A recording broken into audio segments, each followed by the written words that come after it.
Hey YouTube, welcome back. Good morning. I want to go through some basic key items here with you guys that's very important to understand that I know none of the other gurus didn't discuss any of this with you guys, so I want to just spill all the basic beans. I'm not here to discuss dates and rates with you. I do that on my private platform on Patreon, not here publicly on YouTube.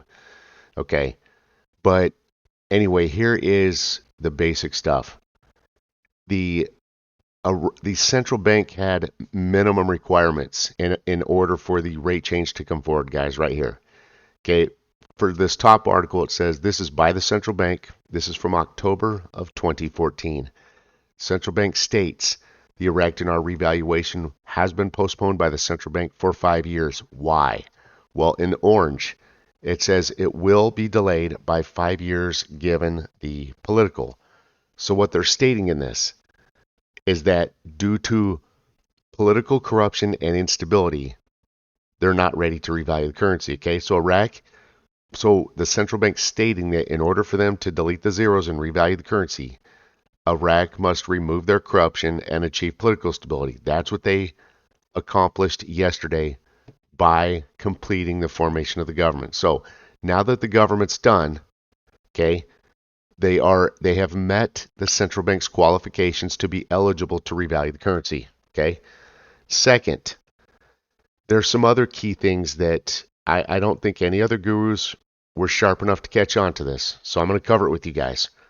Iraq did not do an annual budget at the beginning of the year. They couldn't. Okay, they could not. So they did a mid-year budget. Okay. And guys, right now I'm telling you the most I can tell you. We cover this in much deeper levels on Patreon. And right now, there's a lot of things I'm not sharing with you guys. Okay, I'm giving you the very basic information. You guys piece the rest of the puzzle pieces together on your own. Okay, so right here, these are articles going clear back to 2012. In these articles with these green highlights, the central bank has ruled out deleting the 3 zeros, and they're telling you it needs time and a new fiscal year. Second green highlight down here. At the bottom there it says the timing is very important in this case, and its implementation must coincide with the beginning of a fiscal budget period. So what they're telling you here is they can only change the rate at the point of a financial budget period. Okay, the new budget period for this it was kind of a secret budget. They secretly brought a budget forward under the Food and Security Law.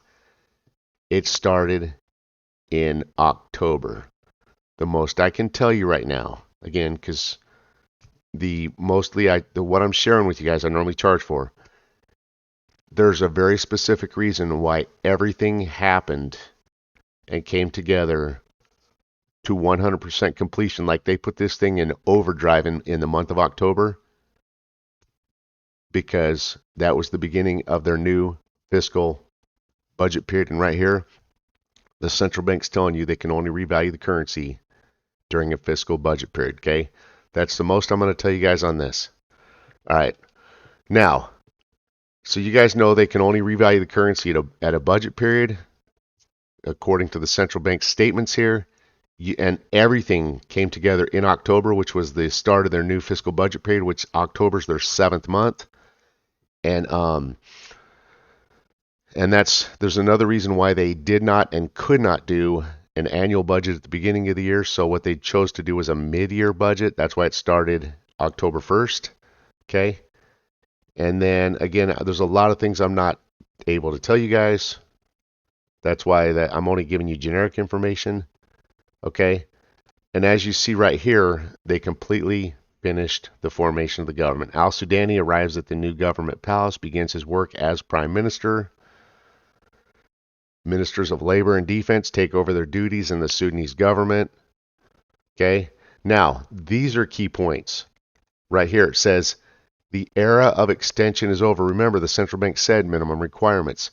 Remove your corruption, achieve political stability. That's why these politicians are making these comments. They're saying, hey, now that we've removed our corruption and we have political stability, it's now time for us to rejoin the international community. The era of extension is over, and the Sudanese, okay, corruption has been done and removed. The era of extortion is over. And then you guys saw this yesterday.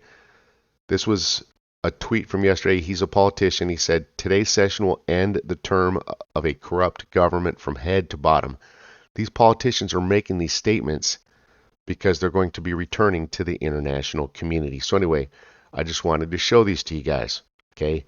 I've given you as much information as I can. All right. Because the rest of this normally I charge for on Patreon. I'll put a link below the video title. So if you guys want to join on Patreon, you're more than welcome to, and we can get you up to speed on this. But as you see, there's a lot of pieces to this puzzle you didn't know now that you do know. But there's still a lot of pieces you don't know. Okay, we've known clear since they approved the food and security law clear back in June. We've known that this rate that hold on, never mind. I'm not going to tell you that because I charge for that anyway. All right, guys, and then tomorrow I'm going to do a really good video for you guys on investing. Okay, I've got a really good investment company that there's two major types of investing. This company does both. You can do security types investing or insurance type investing. Right now, securities are in the tanker though because of our economy. Okay, so right now securities is not a good route to go. The insurance options are a very good route to go. This company does all that. And I'm just trying to help you guys set the stage so that when the rate does change, you'll have some foundations, you'll have trusts available to you. I gave that to you yesterday, along with, because right now, like on the insurance side of these investments, okay, if as long as you had a reasonable amount of money invested, like probably at a minimum of a few $100,000, the returns right now are around 6 to 9% returns on the insurance side. Even in this crappy economy, 6 to 9%. That's what this company can do.